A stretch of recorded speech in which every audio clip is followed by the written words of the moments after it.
What is up, and welcome into the Easy Smoke and the GM podcast. I'm your host, Ezra McCann, and I'm joined, as always, by my outstanding co-host. He's a Chicago Public League legend. He's a Simeon legend. He's a Grambling State legend. He played second base for the Tigers back in the day. He was all SWAC. He is none other than Brandon Williams, a.k.a. Coach Smoke. And we've got the NFL Draft analyst, expert, enthusiast. He is our GM, Glenn Morgan.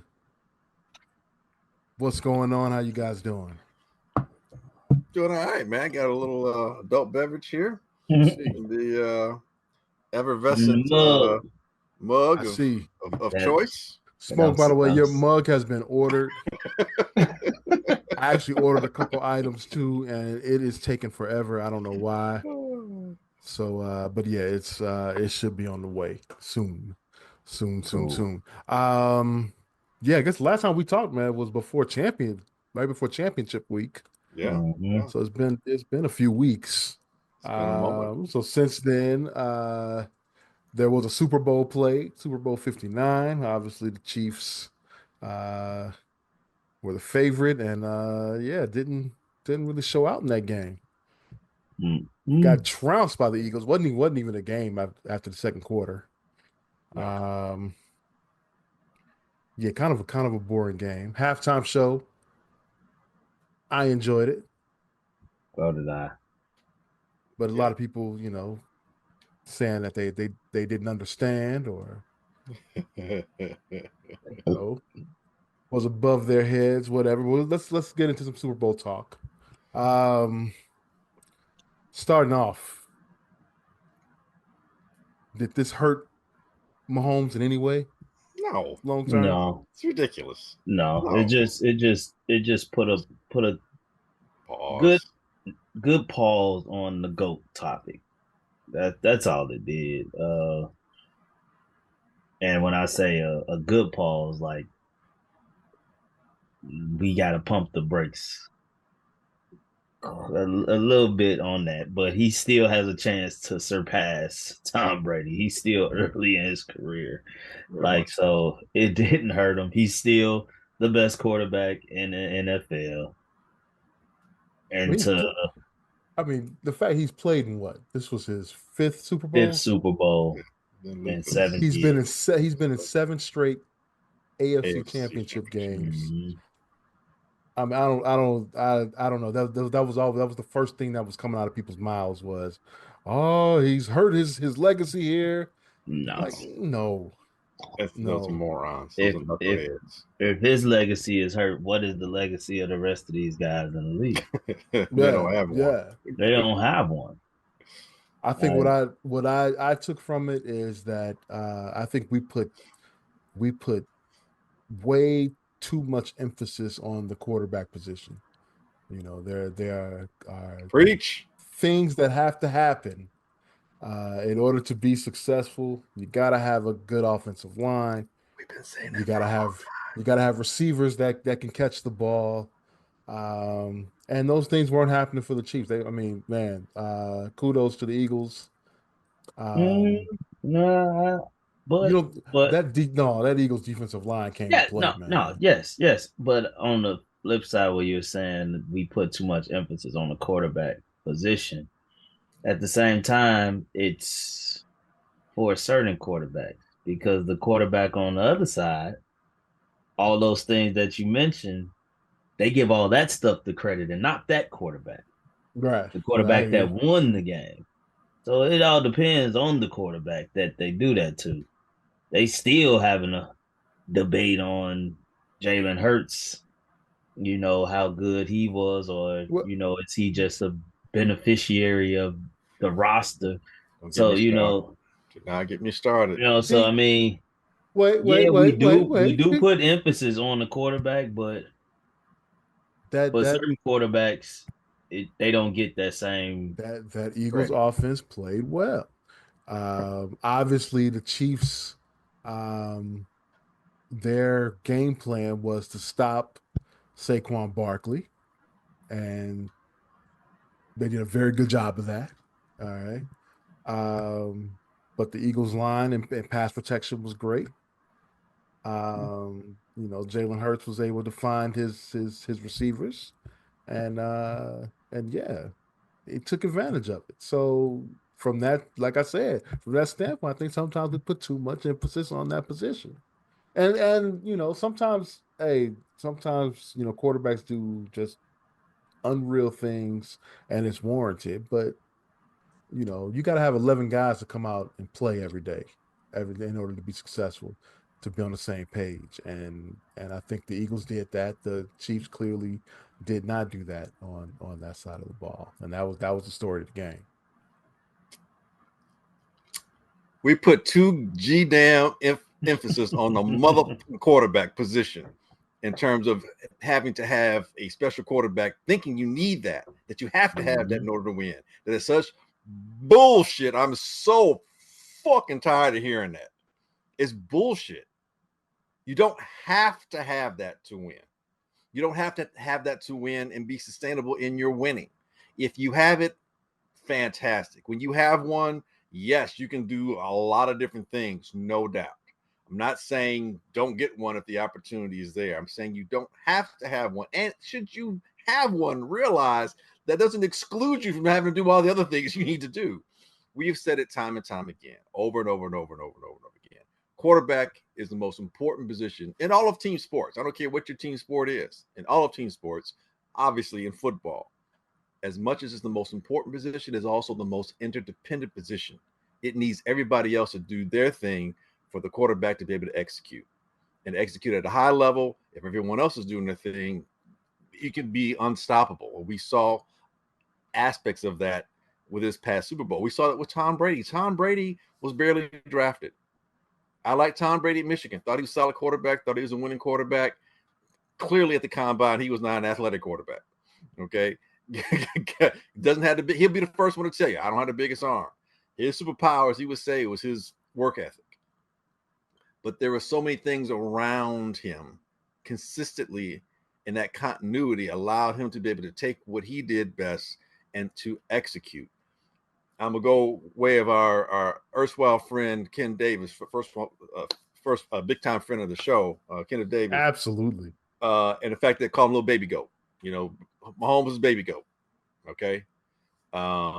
He's still baby goat. He's still very young. And let's not forget that Tom Brady had 10 years in between Super Bowls. Okay. So he's got plenty of time. Now, Super Bowl wins. Thank you. Now, getting back to what you need to do in order to win, this is what pisses me off so much, because look, man, if you live long enough, you start to see stuff, start to see patterns, so on and so forth. John Elway, in my lifetime, in the 50 plus years I've been watching football, John Elway is one of the baddest, not my favorite quarterback, but he's one of the baddest motherfuckers ever lace him up. He literally took those Broncos teams kicking and screaming to the Super Bowls. They got their ass whooped when they got there. Probably should have won the first one. If you actually watched the one against the Giants, they probably should have won that one.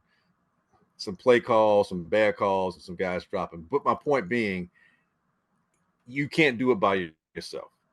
Mahomes, we've seen him get smacked around in 2 Super Bowls because the line couldn't do what it needed to do, and receivers weren't able to do what they had been doing all year long.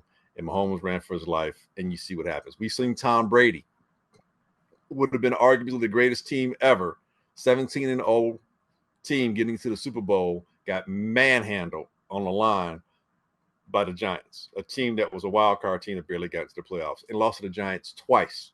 Same Giants team, and basically the same way with that front line, defensive line giving you problems.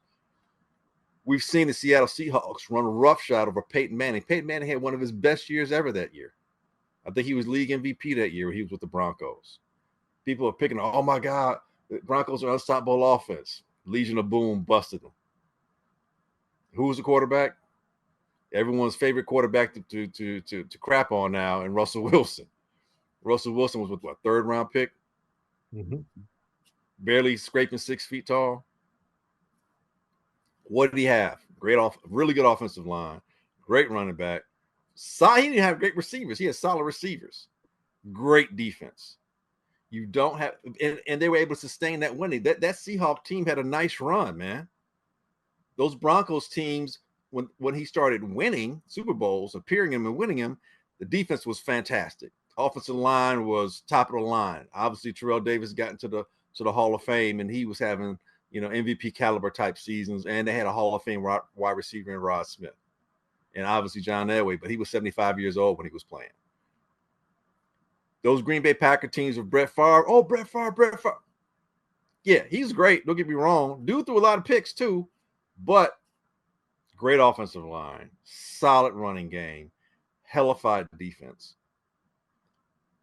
You don't have to have a great. And what was Brett Favre? He was what, a third-round pick, second-round pick? He was basically a bust sitting on the bench getting drunk in Atlanta. You look at Jalen Hurts.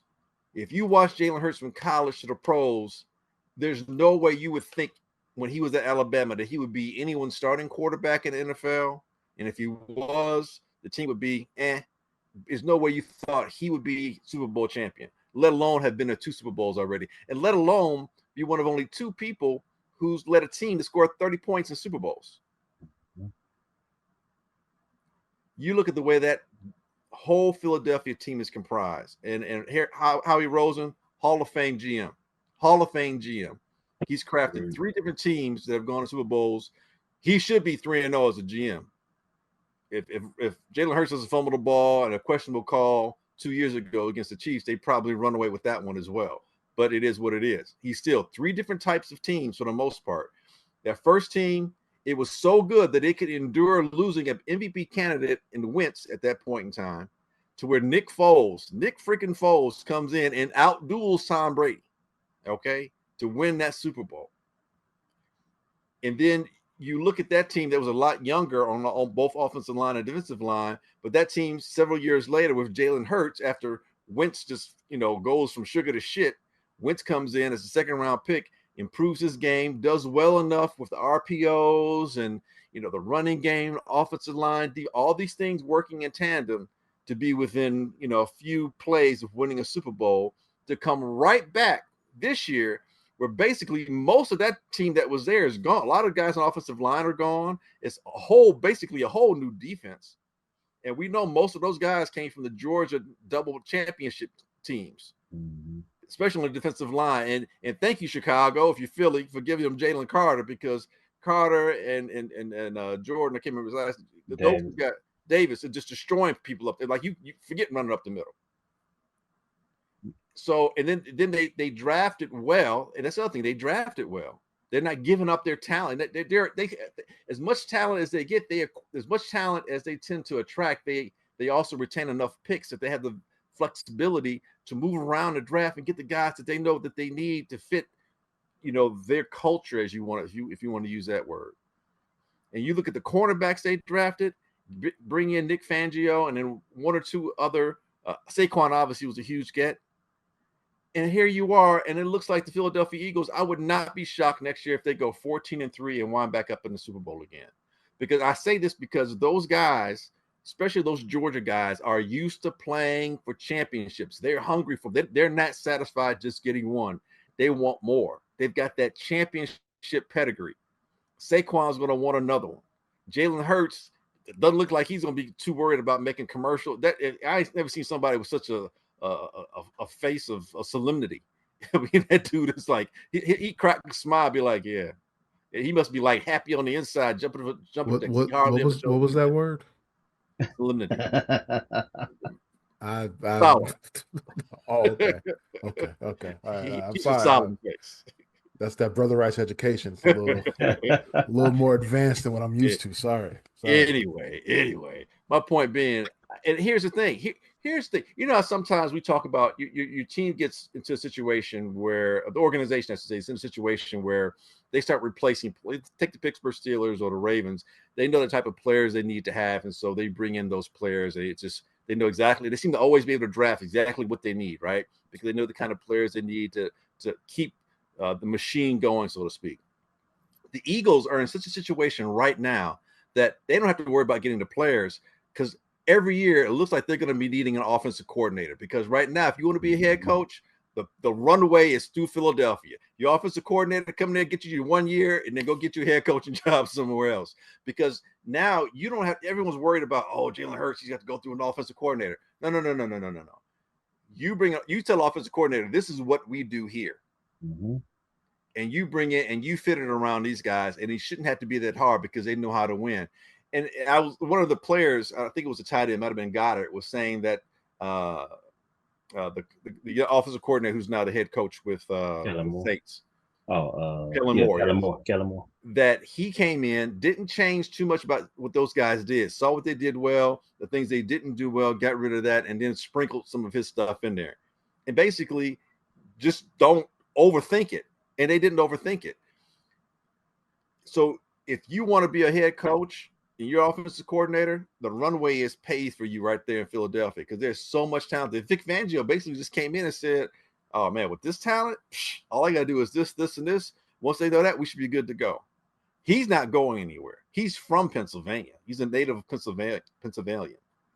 So I'm sure he's in line for another, like, hey, let's get another one. So all you need to do is get your offensive coordinator and the head coach, he used to call. So everything's in place there. And that just lets us know just how mistake-filled and wrong-headed Poles' thinking was when it came to crafting this team this year. Was he way off? No. But the focal point, as you mentioned, was putting too much on the quarterback.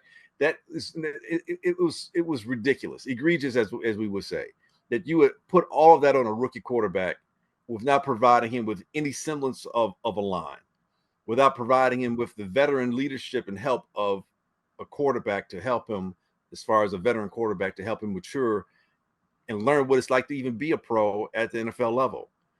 All those things, hopefully they were paying attention and realized that we are a lot further away than we are close to it. Do we have talent? I don't agree with that. Do we have talent?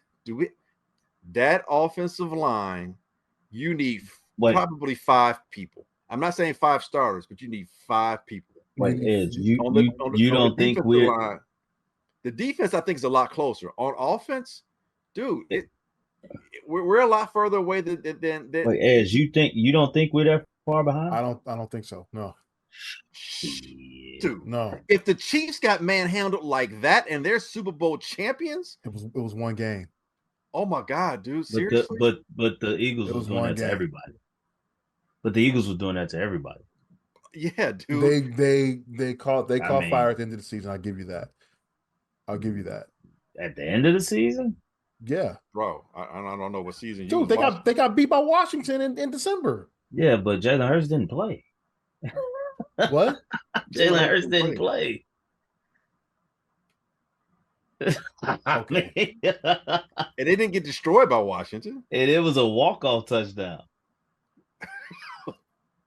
Bro, there's a point where a team hits that stride where they're like, oh, we the shit. Philadelphia is, dude, I'm telling you, that team is going to be a problem for some time. And that's Philadelphia. We still got issues still got to deal with our own division. Still got to deal with the Rams getting better. Still got to deal with Washington. Dude, we're a lot further away than we're not. I'm not saying we can't do it, but they're. I gotta see it to make that. You shore up the offensive line, dude. I gotta see it. I think what we did in another year under Poles. I'm not saying. Wait. I'm not saying that we're gonna win a Super Bowl next year. I'm saying that we're not. I don't think you're saying that, but yeah, I'm saying that we're not that far away. That's all I'm saying. We're further away. So you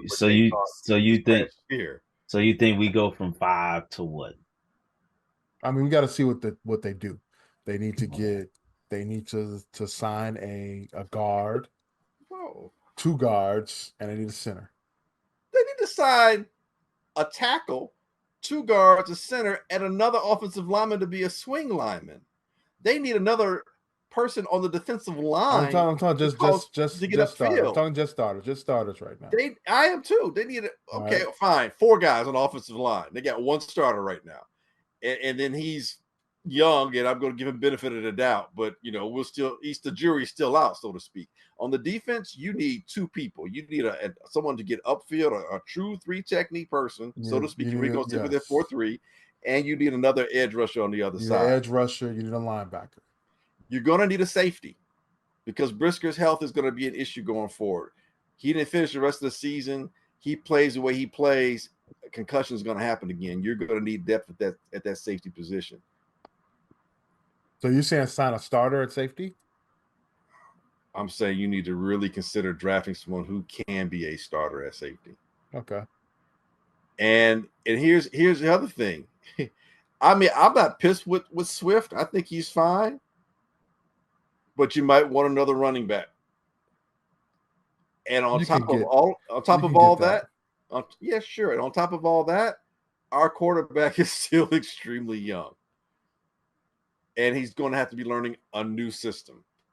And it's not like he's a veteran. Like Jalen Hurts has been through like probably 5 systems in the last 6 years of his career going back to college. Because he went from Alabama to Lincoln Riley's system to whoever the offensive coordinator was when he got there. I think it was a former head coach at with the Jacksonville Jaguars. I think that was his first year as a backup to I think Shane Steichen, and then the guy they had last year, who I forget who that was, and then the guy he had this year. So he's gone through, but he's a veteran now, and he has veterans around him, and he has a hellified line, and he has a Hall of Fame caliber running back. I mean, he's got a lot. We're some spots away, bro. I think for us as Bears fans, I don't want us to get carried away yet another season by last year was by the quarterback pick, and this year it's about the coaching picks. That we get carried away and start to put unrealistic expectations on this team. We're still far away. We're still far away. Yes. We're still far away. I mean, we don't know what this coaching staff is truly going to be. Like, it's still so many uncertainties with this team. To think that we're not that far away is crazy. And let's not forget, it's the new defensive coordinator too. So we don't know what the defense is going to look like or how they're going to be employed as far as the players, how they're going to be utilized. That's a lot of change. And not saying that it can't happen. I mean, we just literally saw Washington have a great run. We saw Houston have a great run. It happens just about every year in the NFL. It does. And there's a team that makes a turnaround. And I'm saying that, you know, if things go right, that could be the Bears. That's all I'm saying. We have to make how many true roster changes did Washington have to make last year? They made significant ones. And one, I mean, the whole coaching staff was a big thing. Okay, we did that. I know you said roster change. So they brought in a couple of free agents at the skill position on defense. A lot of free agents on defense. That's probably the quarterback. But their defense wasn't that great. You brought in a running back. Yeah. Who was the running back? Brought in a tight end. Oh, they brought in Eckler. Brought in backups. Brought in Ertz. Ertz was already there, wasn't he? Nope. No, Ertz was in Arizona. Ertz was in Arizona. You're right. Ertz was big. Okay. Quarterback, obviously. I think they brought in an offensive lineman, maybe a center or guard. I think it was an interior offensive lineman they brought in. But most of the free agents starters were on the defensive end. They brought in Bobby Wagner. Yeah, they brought in Bobby last year, though, right? Nope. He came mid-season last year, I thought. No, he came in this year, didn't he? He came in this year. I thought he came mid-season. Okay. No, he was with Seattle last year. He went back to Seattle last year. Yeah. Because he went to Miami, right? No, he was with the Rams. Who went to Miami? The Rams. He was with the Rams. Oh, okay. Okay, you're right. But, okay, they made changes. But think about San Francisco. As talented as they are, they're closer than we are, and they just had, Well, yeah, they just had a bad run. That's what I'm saying. Injury wise. So that's what I'm saying. They had a bad run. You still got to factor them in that they're not going to have back-to-back years of bad runs. That whole division going into next year might be the toughest division. It all comes down to like we just gotta hone in, like relax on our expectations. Yes, because I mean, we can all say that Washington did this, and that, but not 2% of the world thought Washington would make the turnaround they made, regardless of all the changes they made. 2% of the world thought that they would, but about 75% of the world thought the Bears would make that jump turnaround. So that's what I'm like. The expectations. That's just because we're meatheads sometimes. But it wasn't just Chicago. No, it was. It wasn't just Chicago. It was in the national media. Here's the thing: Washington and Houston both had phenomenal season. One season turnarounds from like worst to playoff caliber and winning games and winning a playoff or game or more once they got there. But what we're not factoring in is that they both were in bad divisions. Dallas wasn't what Dallas had been the last several years, and the Giants were a god-awful team.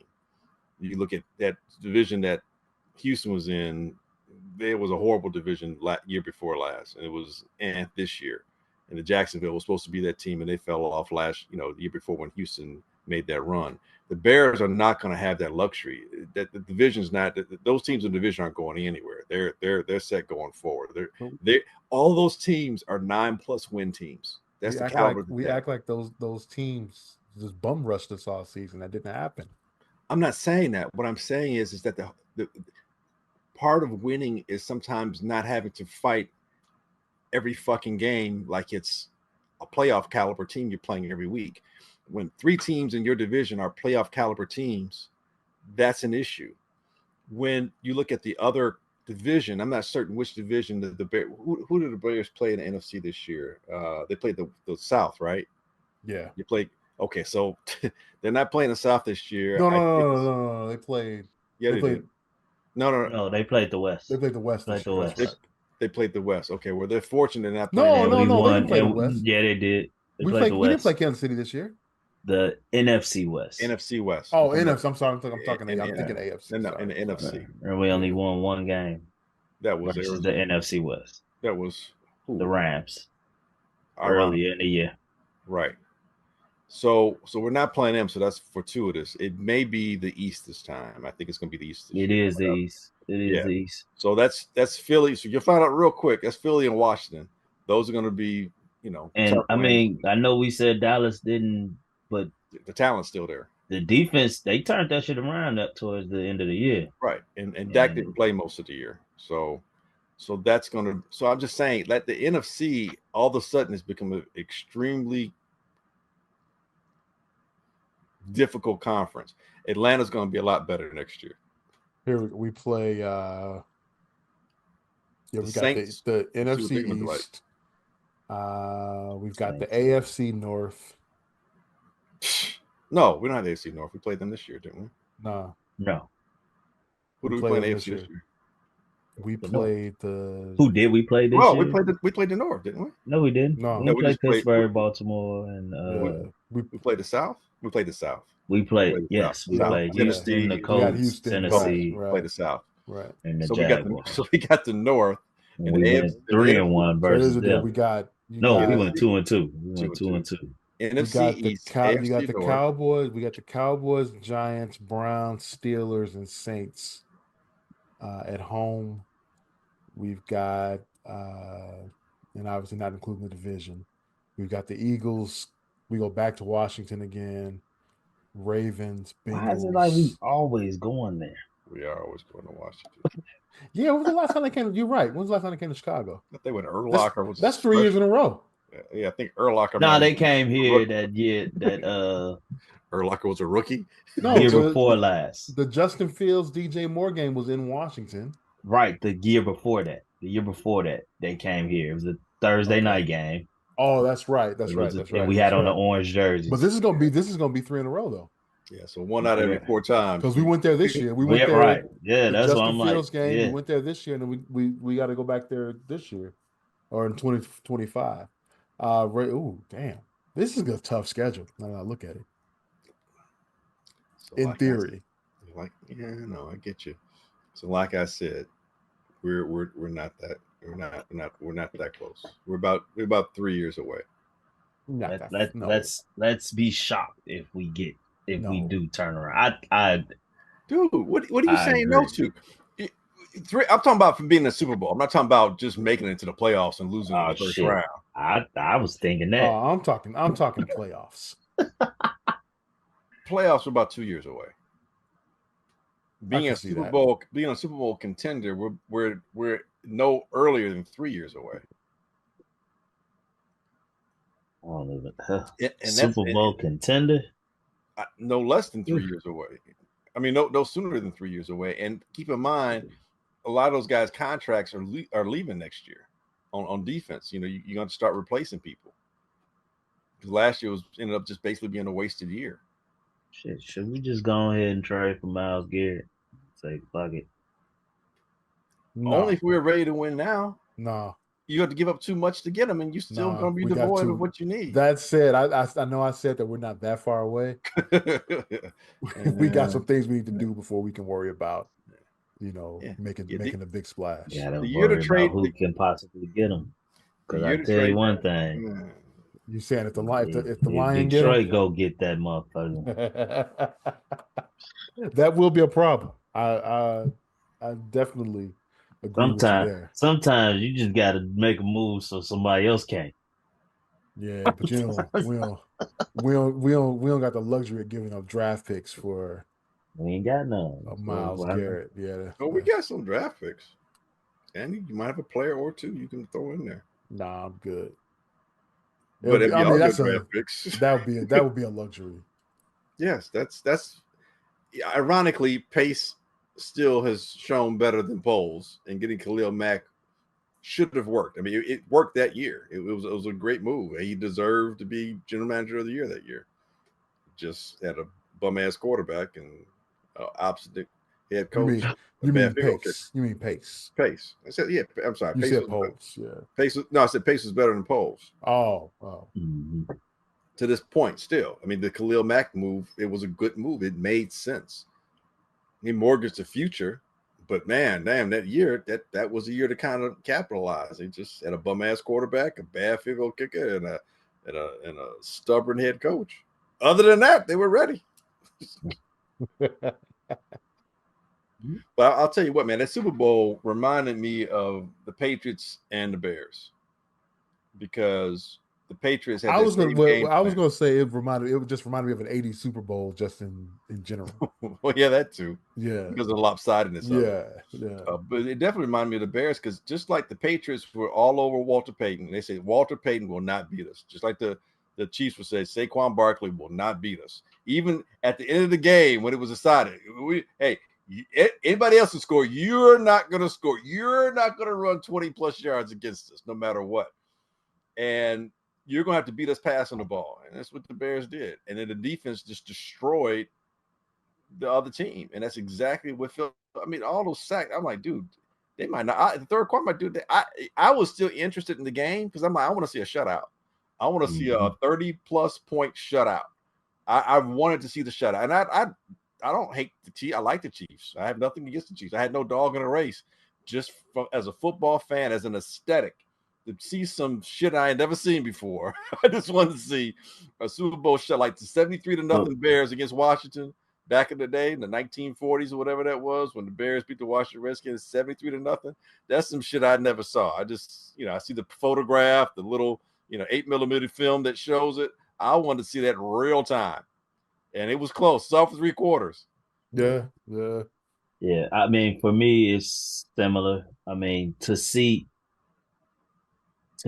a guy of Patrick Mahomes' magnitude. Now, granted, we saw that already before. This was different, though. But this one was different because the narrative then was his offensive line wasn't good, and so got hurt right before the Super Bowl. And so you knew that the Bucks was going to send the house at him. Right. The Philadelphia Eagles did not blitz one time. They didn't blitz. And I mean, from the first possession of the game for the Chiefs, you saw a different Patrick Mahomes. He was off his game too. He looked flustered from jump. And it was like, whoa, this is a little different. This doesn't something's happening here. Yeah, and as we saw the rest of the game, they had him rattled. They had him rattled. I say even before we saw the rattle, and I agree with you 100%. I want to say even before, because the first drive, it's a lot of sparring, that kind of thing. You can get a little pressure. I don't think a first drive is going to, especially a quarterback, if his accomplishment is going to really mess with him. But he was off his game from the beginning. Yeah. It actually looked to me like he was playing with something else on his mind outside of football.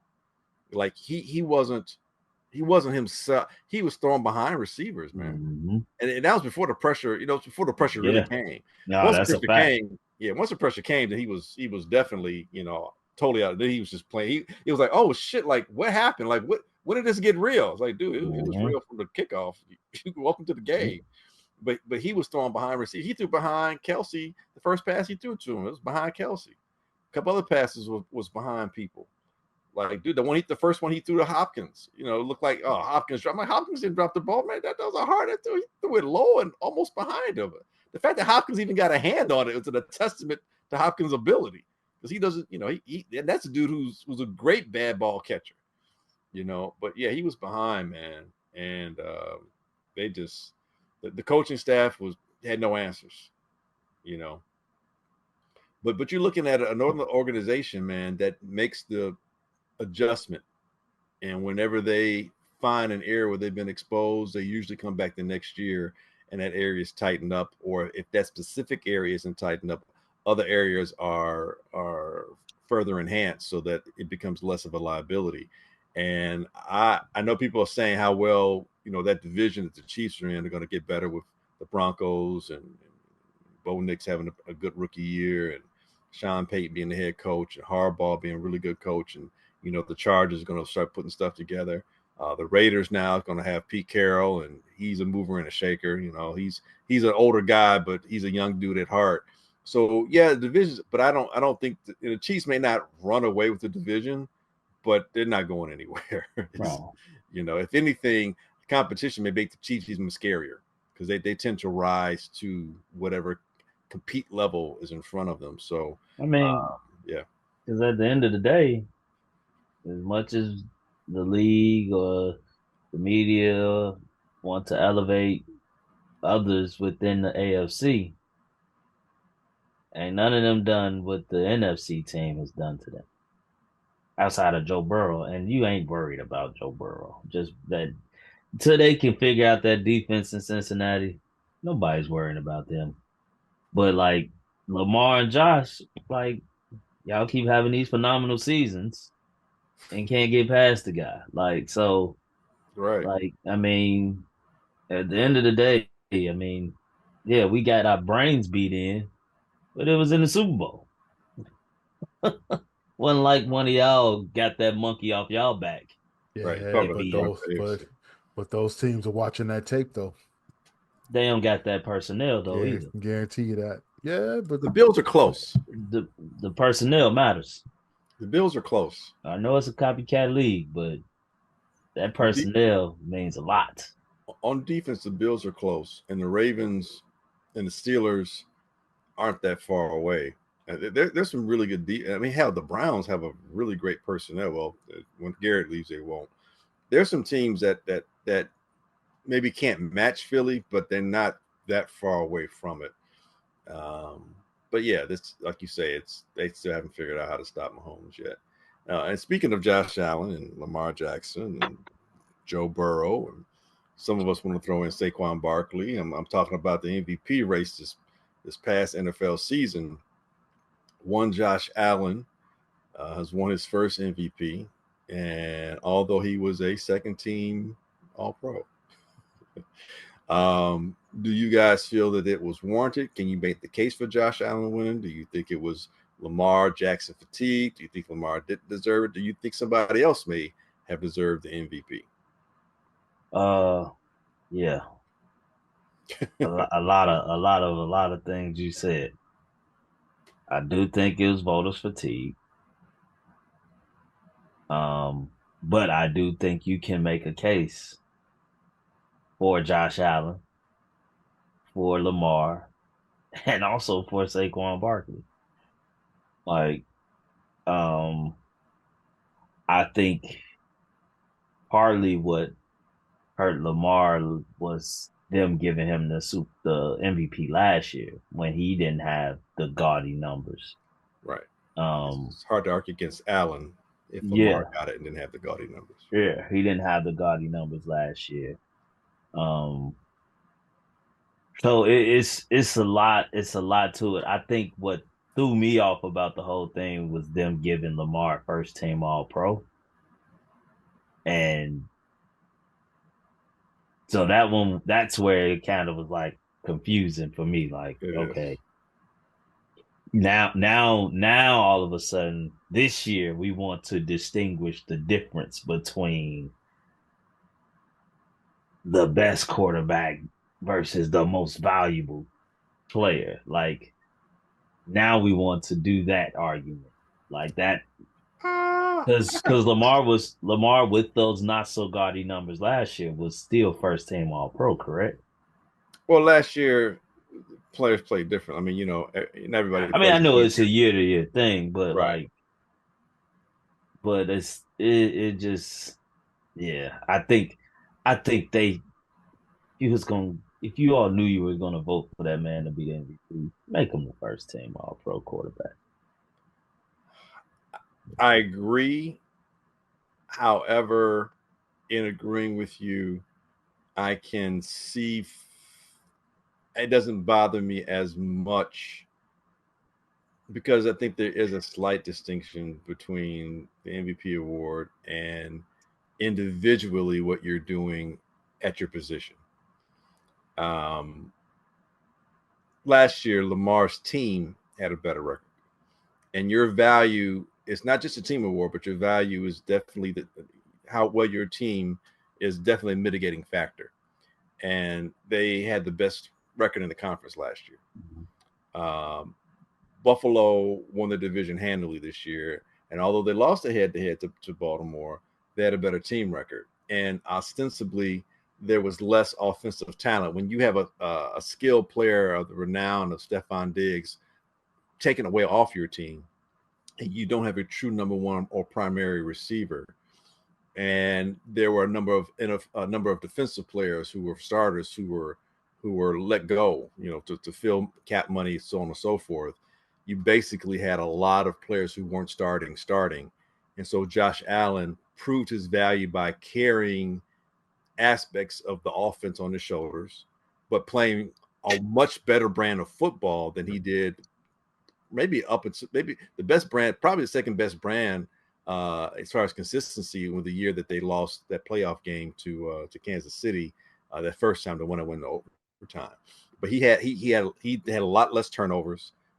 He still gave you consistent running numbers, rushing touchdowns, as well as the passing touchdowns. But I think as a team, they did better, and his value in the Buffalo Bills' value was that much more enhanced as a viable NFL team to challenge going forward into the playoffs based on what they did in the regular season. Conversely, with much is given, too much is expected. And although individually Lamar had a fantastic year, they lost some games that they probably shouldn't have lost. Losing to the Clown Boys was a game they probably shouldn't have lost. I think they had 4 or 5 losses this year? They lost. Yeah, and it's like, and you had Derrick Henry who ran like over 1,800 yards running, I think, this year. I mean, Derrick Henry is probably low key MVP too. And it's like, well, are you much better because of you, or you got a little more help this year?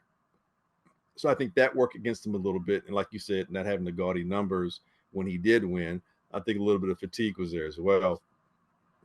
But I think that based off of last year, the Ravens season was a bit of a disappointment because they got so far last year, and then you got more talent to help you, and you lost more games. So I can see the argument. I can see how people's mind. And then if you're looking for reasons to not give it to him, Lamar helped you a little bit, or the way the team in the season played out could help that argument. If you're looking for a reason not to give it to him, if you're looking for a reason to give it to Josh, because Josh has been knocking on the door. It's like, man, we really want to give it to you, but we can't because you haven't done it. Hey, this year you're doing a lot with less. And then, if the Ravens win, if the Ravens have like 3 losses, I don't think Josh Allen gets it, especially since the Ravens beat the Buffalo Bills. So you can say head to head, he had a better game and his team won. So Saquon, I think, if you ask me, if I had a vote, I was just about to say, if I had a vote, my vote would have gone to Saquon. Because it's such a quarterback league. So I have quarterback fatigue a little bit to some degree. So I'm looking for someone, not a quarterback, to really have a substantial year. And he had that. If he had played the last game, there's a good chance he has an all-time, single season rushing record. That being said, he still had a phenomenal year. Still got over 2,000 yards rushing. And he made it look easy. And the Eagles team was a whole completely different vibe. And their offensive prowess was that much more enhanced, making them that much more difficult to contend with. And a lot of that you can specifically because the two big differences on the offense was Saquon and offensive coordinator. Pretty much everything else was the same damn players. So to me, I think Saquon, and I know that the playoffs don't factor into it, but you saw just how much more of a phenomenon. And then I also too, because we were talking about on our thread, I think other things that go into the MVP race is having those moments, like Heisman type moments in the NFL, something very memorable. Saquon had that play that is just the most phenomenal play I've ever seen in my entire life. That sticks out in everybody's head, and they won, some games, he's, getting almost 200 yards and still got a quarter left to play. It's just like, what the hell, So to me, I would have probably gone Saquon, Lamar, and then Josh, as far as if I had the votes, my first, second, third.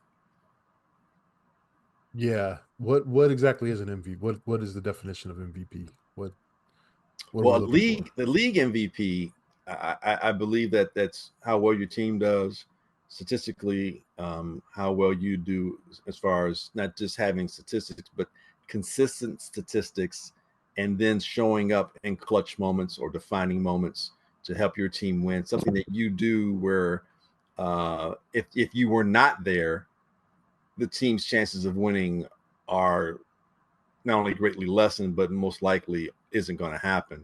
I think carrying the load offensively week in and week out, I think those are things that make you a most valuable player, league MVP. I think with Lamar, I can see where the league part may not have been there because of some of the losses based on the talent that team probably should have. It's another reason why Patrick Mahomes probably only has 2 league MVPs, I think, maybe 1 or 2. It's very difficult. It's like, well, you can almost say Patrick could get it almost in a year. So it's like, yeah, but it's not like he's, And then when you reach certain levels, sometimes you become a victim of your own success, and I think that happens as well. We saw it with Michael Jordan, in that's NBA. Stop taking my points, man. I'm sorry. Yeah, but that's the problem for it. That's the problem with it. Honestly, though, like, is it the best? Should it be? It's just the best player. The best player in the league should be who the MVP award goes to. All right. Well, but it's a narrative driven. It's a narrative driven award. I'm saying a lot of defensive players should be league defensive players should be in the mix for MVP. I have no issue with that. It should be who the best player in the league is. And I think this season it was Penei Sewell. You linemen, you guys all stick together. No, seriously. I think that it is, and maybe I do have quarterback fatigue. I brought it up earlier, but why does it have to be a quarterback? It seems like in the last few years it's become this quarterback award, and that's not right. The MVP should have been the 2,000-yard rusher in Saquon Barkley. Because we truly saw the impact. Yeah. he had on that team. You saw what he did. I mean, and it wasn't just in the playoffs. We saw it in the regular season. Mm-hmm. You know, well, if I'm not mistaken, the playoffs shouldn't even come into it doesn't. a It doesn't. factor. Yeah, shouldn't factor It into doesn't. this. But I know when they give the award so late, like they do, Yeah, it naturally forces people to look into the playoffs as well. Even though their voting isn't supposed to factor into that, but people right. look at the playoffs. But like Saquon, you clearly saw the difference Yes. in the team because of him. And like we said, the playoffs don't count, but we saw in the Super Bowl the approach that the Kansas City Chiefs took, All right. which ultimately Let led you to their know. demise. They went all in on stopping him while getting their brains beat in because they focused on one thing. So he took the game plan was set on him. Right. Yeah, And I mean, yeah. like Glenn, you brought up MJ. He should have been the MVP of the NBA from 87 to 93 and 96 through 98. He should have Arguably. won. He should have won 10 MVPs. Arguably. I'd say at least 7. I think he had, So what do you have, 5? 5. yeah, 5. Yeah, Yeah, 5 and yeah. 6 MVP finals. Yeah, the Karl Malone one was probably the most egregious one to me. Barkley, I can again. This I goes get Josh it. I Allen, got it because they, Lamar Jackson, because Phoenix wasn't nothing like that, and yeah, Barkley they won they 63 games that year. They were the and number had the one seed. right, and that's what I'm saying. That's but like if you wanna have as much as you can correlate two different sports and two different leagues when it comes to MVP, the Josh Allen, Lamar Jackson probably closely resembles Michael Jordan and Charles Barkley. Nah, no. I'm just saying in terms of having a better record and that team doing like who else? I mean, The Kevin reason Johnson's I a nice the player, reason but mm, Dan I Marley, yeah, I say LeBron and Derrick Rose more so than Josh Allen and Lamar. Because Josh Allen and Lamar is in the same argument every year. There was nobody in the argument with Michael Jordan. I mean, Charles Barkley, yeah, he won it, but like Josh Allen and Lamar, there's an argument every year for Josh Allen to be an MVP too. If you get what I'm saying. well, Like Derrick Rose was no one truly thought He did. I mean, of course he did, but no one truly thought. Why can't I be MVP? but no, I think you just went against your own argument because Barkley had been good that long. Barkley had been MVP caliber player that long. You just said that Rose came out of nowhere, whereas Allen You're and right. Lamar, it's You're the right. argument every year. So Barkley You're right. and Jordan, I kind of am comparing Barkley and Jordan to LeBron and Derrick Rose. That's what I'm doing. You're right. I fucked that all the way up. You're right. You're right. Now that I'm sitting here thinking, I did. Yeah, you're right. because you guys Barkley, he thought he should have been MVP. He thought he was the best player of the league. Well, he, until he, the dream team. well, no, until that finals. Uh, When he's like, yeah, because and here's the no, thing. I no, mean, no. I thought it was the Now Barkley was Barkley said the dominant. dream team. Barkley was the best player on the Dream Team as far as the games truly went. No, but I thought he said in the practices he thought he was the best player, and then he Barkley says a lot of things. realized, He says a lot yeah, of maybe, things. So, yeah, yeah. but I would say Barkley, not retired Barkley, but Barkley, real time, 92, 93, felt that he was like right there, and to go from Philly and then take that Phoenix team to the finals, and the way he did it, getting to the finals, beating the teams, beating beating Houston, or not Houston, but beating San Antonio, and beating Utah, hitting game-winning shots, and then put the Bulls on notice. I mean, the Bulls up 2-0. Everybody thought it was going to be a party in Chicago. He's like, "Nah, we don't want Chicago to burn down. We're gonna take this back to Phoenix." I remember that. And then, if it wasn't for a Herculean effort by Michael, like the only person to score in that last quarter against Phoenix, well, until Pax. But to get the ball up the court quick enough, I mean, they were really close to putting that to 7 games, and who knows? And the Bulls, you could tell the Bulls, Michael and Scotty were feeling the legs from the Dream Team thing. But anyway, we digress. So yeah, I think we're all in agreement here that as nice as Josh Allen is, and as great a season as he had, I think all three of us agree that one or two other people probably should have been MVP over him. Just knew they were going to give it to him. Yeah, I mean, he's the front runner all year. They wanted to. They've been wanting to. They wanted to. Because he can't get to the Super Bowl, so give him something. Right. They wanted to. So, congratulations, Josh Allen. Yeah, and here's the thing: I'm not pissed that he got it. I mean, it's not like he had, a crappy. It wasn't like he had it wasn't like he didn't do anything. I mean, he really was valuable. He really did carry that team. They really were consistent. They really did play well. Again, they were this close to beating the Chiefs to get into the playoffs, and I know the playoffs don't matter. But just in terms of being that kind of caliber talent, well, he beat the Chiefs in the regular season. In the regular season, yeah, exactly. Yeah. The only real loss they had. Yeah. So yeah, they're all. I mean, look, man, and people want to make an argument for Burrow. Getting them to 9-8 with no defense and a no offensive line, and average running. No way in hell. Me either, but he led the league in passing. It's kind of like Deshaun Watson. You're on a bad team, lead the league in passing. Okay, congratulations.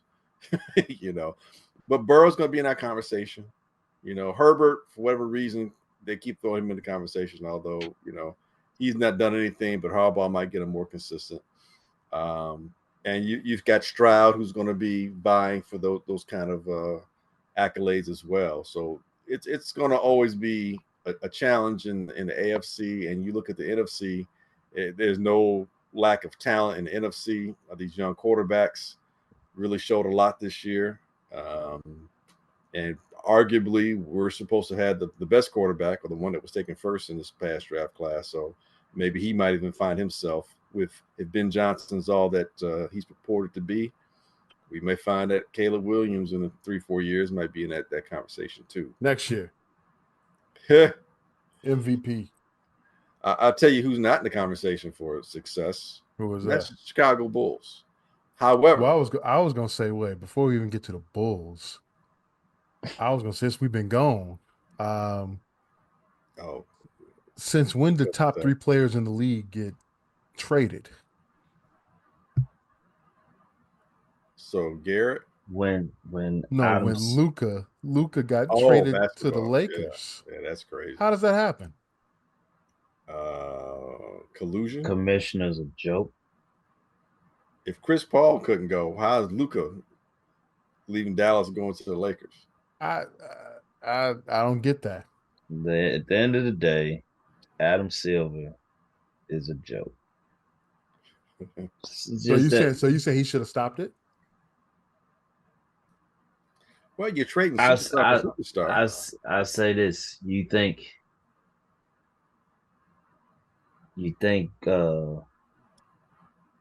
Dallas? Well, I can't think of his name right now. Anthony Davis? No, the former owner. David Stern? You think David Stern okay in that trade? Well, Glenn brought up the Chris Paul thing. The reason he didn't do it was because at the time, the Hornets, it was the New Orleans Hornets were owned by the league. Mm-hmm. And so he said he didn't want to, make that much of a disruption. Well, I mean, being that they own the league, or they own the team. But quite frankly, I mean, honestly, I didn't have no problem with the trade. I just thought I knew it was the Saturday night. I thought it was a spam message when I got. Yeah, I didn't believe it. And all of a sudden, I started getting all these text messages about it. But That's just crazy to me. I But mean, because I thought, I it guess it's doesn't happened. look. Kareem got traded. Yeah, it don't, and I'm gonna be interested to see how it shakes out for him in LA being an international superstar. Should shake out well. But Better than them Dallas. them foreign players are weird. He might not even like LA types. Like it might be too much for him. Like so, I'm interested to see how that play out. I when it happened, I'm like, okay, I liked it for both teams. I like it for the future for the Lakers. It's the Lakers. I felt Right. it was influenced by the league to assure that they have a superstar post Superstar. LeBron. Yeah. Right. For the now, if which we know that if is broken now, it was all predicated on if they could stay healthy. I felt they had a team that could contend now for a title. But as we see already, He after one gone. game played, Anthony Davis is out multiple weeks. So it's just like, hey. So He gone. the Lakers ultimately wins this trade by default. Absolutely. You said top 3 players, so Luka, AD, and who else were you referring to? You said a top I three said a player. top 3 player in the Oh, I league. thought you said top A 3. top 3 Oh, player. a top 3. A top 3. Yeah. That takes us to the Bulls. Obviously, we were expecting a lot from this team heading into the trade deadline. Oh boy, I was about to No, say no, no, what? no. Oh man. No, I was about to say, wait a minute. I thought that they were going to just clean house. But yes, Everybody would be yes, gone. yes, we on the same page there. And we be in tankathon mode, and then And we the can't even do first that right. chip fell. They The sent first Zach chip fell. to Sacramento, which, by the way, But I'm a huge Zach fan. for I'm a Zach absolutely Levine fan, nothing. but I was like, Yeah. cool. You sent him to Sacramento. Poor DeMar DeRozan just got away Can't from get this away from dude, it. and now they back. We sent him there for nothing. So I thought, okay, cool. You sent him there. Whatever. We didn't get nothing back, but our own pick. Okay. I thought Darren Fox leaving was weird for Sacramento. I'm like, really? Are you gonna send him to San Antonio? Congratulations, San Antonio. Yeah. Looks like you'll be in the finals in a couple of years. Yeah. I just knew when it was a 3-team trade. I just knew Chris Paul old ass was coming to Chicago. I just knew it, but we didn't even No, do that. he did it right. They didn't get they didn't get nothing huge back in return. You got Kevin Herter. Okay. That's a guy, you know. Trash. Zach Collins, okay, whatever. More Who's the trash. other guy? Wearing 30 now. That they got back. And we got Trey Jones. Trey Jones. Okay, whatever. Cool. Eighth guard. Cool. But what about the kneecaps? I was expecting Vooch to be gone. I was expecting Kobe to be gone. And I thought Kobe might stay, but I definitely expected Vooch to be gone. Well, I figured one of Kobe or Io would be gone, and we get some assets back. And Pat Will Nothing. Still. Well, Pat Will. Nobody wants Pat Will. Man, you package him with Vooch. Nobody want that contract, dude. They gave him $90 million. That's which dumbest is shit in the world. These dudes is terrible, man.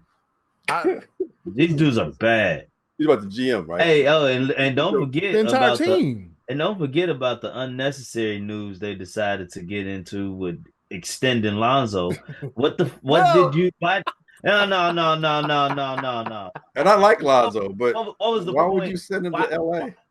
Why even announce that to us? You just wanted to be in the news. You just wanted to be a part of the news cycle. At least it's cheap. All right. Man, it's 2 years. 2 years, 20 million, and you got a team option in the second year. They fucking with us, man. You're right. It was no reason for them to do that in that moment. when then you got all these trades going on, and the Bulls just extend Lonzo Ball. What the and then AK had the nerve to say that these next 30 games are we're crucial we're in our man? Like, we're, dude, we're I'm gunning for the so playoffs. I'm so sick of What? these.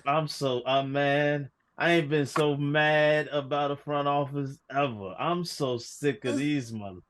this is You talk unbelievable. about the Bears and Ryan Poles. Man, this AK can get the hell on. Get out of here. I mean, I He's so honestly, bad. I miss the Garpax days. What? At this point, Man, At he least, started off crazy. good. at We least thought this Garpax. dude You was know gonna what? be okay. At least we were, we were good with the 6th spot. We were fighting for the 6th spot, 6, 7. At least we were there. These dudes, man, they're content with being 10th in the conference. Every year. Man, I'm sorry. I don't usually do this when it comes to like GMs and stuff, but I know for goddamn sure we can do their job. Absolutely, We can do the job they're doing absolutely. for the Chicago Bulls. They've done nothing. They haven't done anything. If all I'm gonna do is pick guards, we got a roster full of guards. We got 10 damn guards on the roster. Hey! You're not factoring in Pat Will. You're not factoring in Bazelas. I mean, come on Well, now. He wait. made the trade for Vooch. I'm gonna put Pat Will on you, Glenn. You were the one that was talking about Patrick Williams when he was at Hey, Florida State. the talent is there. He's just No, it's not. the talent's there. He's No, just there's no not. talent there. No.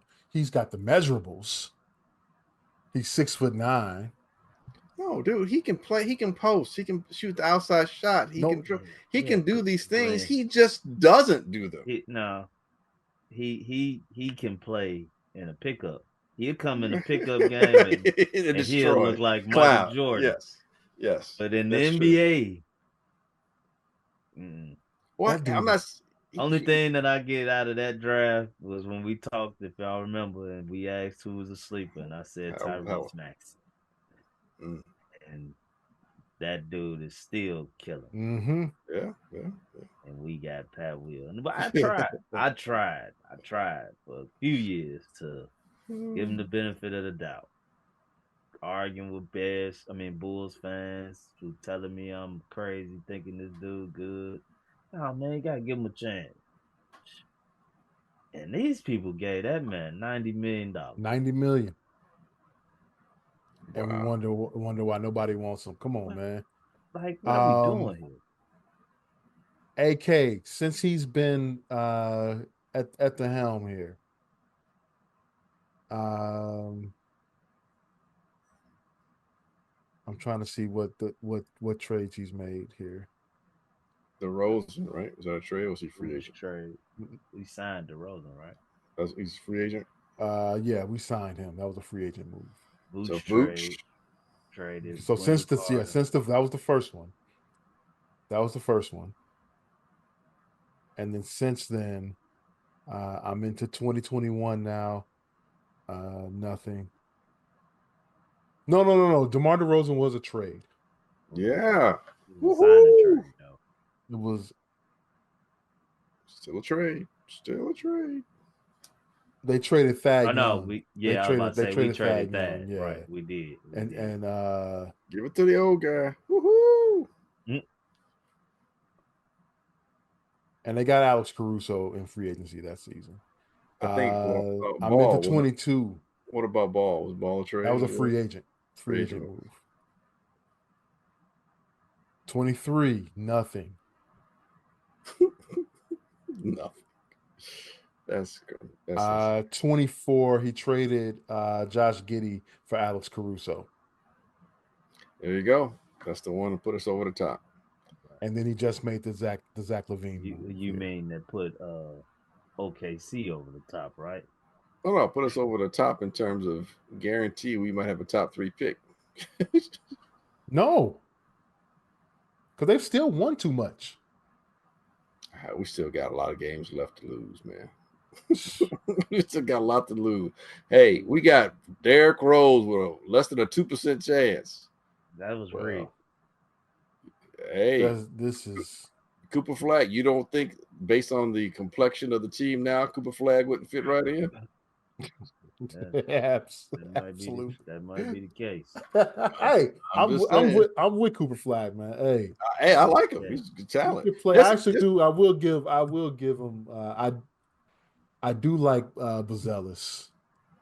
He's got some athleticism. He got a little Yeah. dog in him. Yeah, I think the more he plays, the better he'll get. You get a Man, real just need point to play guard. him, man. Forget Yeah, everybody else. Play him and play him. Dalen Terry 45 minutes a game. Yep. Let the young guys run. Did But you this say is supposed Dalen Terry? Yeah, we drafted him. yes, that's true. That I dude. mean, goddamn. That dude terrible too, man. I'm We sorry. drafted him. Yeah. This is crazy. He's a nice bench player. At least put him out there and at least you can see he's super terrible, and you won't. Maybe you don't get fooled into paying him $90 million. Well, this is supposed to be a pretty good draft class. So if we can get top 5 pick, I think that'll be We'll a be bit of an 7. accomplishment. We'll probably get they're 7 gonna get again. 7 as usual. And it's probably set up for Ace Bailey out of Maryland. As usual. Well, maybe they lost to the Pistons tonight. I'm telling you, baby, Cooper Flag, right around the corner. And, or how about Harper's kid? That's what I think. I think we need a top 3 pick. Hey, he's supposed to be nice. When healthy, we need a Yes. top 3 pick to either get Cooper, Dylan Harper, or Ace Bailey, in my opinion. Ace Bailey, he fades away sometimes to me too much. Like he shows up and then it's like, where is he? So he's a little inconsistent. He's a young guy. It's nothing you can't get better. Obviously, super young, but there's some talent coming out this year, most definitely. I don't think it's not gonna be there for the Bulls though. Bulls go draft a foreigner from Yugoslavia. Yeah, they get a top 3 pick. It's Or a somebody possibility. from G. How they gonna get that though? Dude, they have to win the lottery again. It can happen. It happened for the Knicks. Happened for the Pelicans.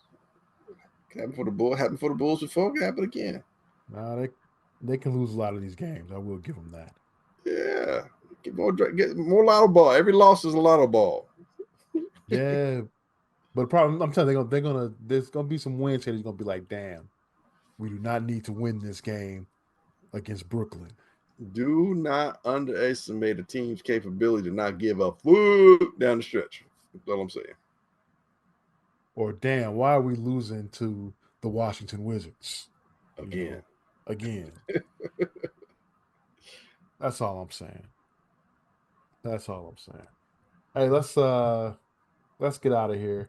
The finals for picks. Since we didn't pick the Super Bowl because we didn't get together. I had the Eagles. The final game that no, you didn't. No, you didn't. I did have the Eagles. You had the Commanders plus the 6 for the Super Bowl. No, for the Super Bowl. Oh, for the Super Bowl. Oh, yeah. I'm gonna be honest with you guys. I had the Chiefs. I lost a little money on the wager. I don't think anybody won on that game. I admire your Philly did. A lot of Philly fans unless you made one straight bet, but if you put any props, I don't think anybody won that game. Maybe MVP. That might be the only one. So who was the MVP? Was it Jalen Hurts? Jalen Hurts. Yeah. Okay. So here's the deal. Glenn, you went in championship week. You took the Commanders plus the 6. You took the Chiefs minus the 2, and you took the under in the Bills Chiefs game. I think the only one you got there was the Chiefs. under. Chiefs minus 2. Oh, the under. Yeah. Chiefs. Oh no! You won the Chiefs. I'm sorry. You missed the under. So you are one. You finished 1 and 2 there, and your final 500. Final record is 24, 23 and 1. Yeah, baby. I'm a winner. Smoke. You went 2 and 1 in championship week. You had the Commanders plus the 6. which you lost that one, but you had the Chiefs minus the 2, and you took the over in the Eagles and Commanders game. So you finished 30, 19, and 2. And overachievers. All Always right. making everybody look bad. Fucking up the curve, man. Fucking up the curve. And then let's see. I finished 1-2 on championship week. I had the Commanders plus the 6, lost that. Um, I had the Bills plus the 2, lost that. But I did get the Eagles and Commanders the over in that game, which went way over. The Eagles put up what? They put 55 up in that game, right? Mhm. Yeah, that's crazy. Right. So I went 1-2 there, and my final tally is 30, 18, and 3. So You how does that overachieving work? too. I think we're So you basically win by tied. half a game? It's like Because I got one more loss. it's yeah, you got one Yeah, loss. But yeah. I So he had snakes it the out. it's basically a tie though. So basically, you telling me the fix was in on the betting. Congratulations, man. You So I'm guys gonna have share. We're phenomenal gonna season. share this title, man. You guys have phenomenal Good season. with I'm me. proud of you. We'll share this one. Yeah, let's get out of here, man. We'll see what happens here with the Bulls going forward. Pitchers and catchers reported today. Yeah, baseball. I was getting ready to say, man, Baseball don't season is snooze. here. Baseball Smoke, you season guys is have here. started. Have you guys started workouts yet, or We've been doing voluntary voluntary? workouts. I hear you. I hear you. I hear you. But we Say officially nothing start else. February 25th. All right. All right. Hey, don't forget about the bowling team here, man. We're in contention now for first place. We're right there in second. We got a big, what do you call it? It's a matchup week this week. So, you first place, second, third place for all that stuff. So, got a big bowling, man. I'm telling you, right around making that push. Make the playoffs. A lot of money to be won in that league. A lot of money to be won in that league. Okay. How's my buddy Brandon doing? Brandon was low, man, 2 weeks ago. Whoa. See, But we're supposed to be pushing to get him into the PBA, man. What's we going are. on? Yeah, he's been a little distracted. But your boy, you asked about Brandon. I'm right here. No. Everybody. Your boy, 2 out of the last 3 weeks won some money. I mean, come on now. Hey, it could have been 3 out of the last 4 weeks. So the game's been turning up, been pretty healthy, been hitting over 600 series the last several weeks. Tell you, man, was this close to Wow. So you're dropping averaging about over 200, huh? last several weeks. Yeah, I've had a bad leagues, bad starting out. But see, that's not a bad thing. You get that handicap. So this time of the year, you get a little bit of handicap, and you get into the pot money, your score. So when I start throwing these 230s, 240s, 250s with my handicap, I'm everybody's best friend. Everybody wants to be in the doubles with your boy. So what's your Right? handicap? Right now it's embarrassing. I think it's either 29 or 30 pins. which is not very good. I mean, the league it's a tough league, so I think it's based off of 230 or something like that. So I'm pretty much like right there. But like Brandon has like I think 5 or 7 pin handicap, but he's like one of the top 5 bowlers in the league. His average is about 213, 215, something like that. Wow. All right. Yeah. So, but we're right there, man. Come down the stretch. We're in a tough division too, man. 3 teams are like only like maybe 1 or 2 games separating us. We're all over 500. It's been a battle, so it's gone down the stretch. We got about another 6-7 weeks left. Where's the Nationals this year? That I have absolutely no clue. No. I'm just talking about our league. No. But No, don't you usually go somewhere to? Yeah, every year I go down to Detroit. It's a tournament in Detroit. Every year it's the Hamtramck is what it's called. That's in Detroit, and that lasts from April to August, basically. So you can go down. You can compete as often as you want. It's you against the field.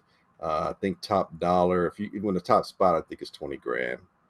Brandon, I think, finished 3rd or 4th one year, And I think he won some significant money there. He won some significant money. Yes, he did. Not to put his business out there too much, because but yes, hey, I'm definitely pocket watching. Yeah, no doubt. That's how I afford all them J's. Yeah. Okay, that makes sense now. But hey, I'm telling you, it's right there. Boys getting on this game down the stretch. Made the playoffs the last 2 years. We're going for a 3-peat. Well, that's going to do it for this week's edition of the Easy Smoke and the GM podcast. I want to thank everyone for listening. We greatly appreciate it. You can catch our podcasts everywhere: Apple, Spotify, iHeartRadio.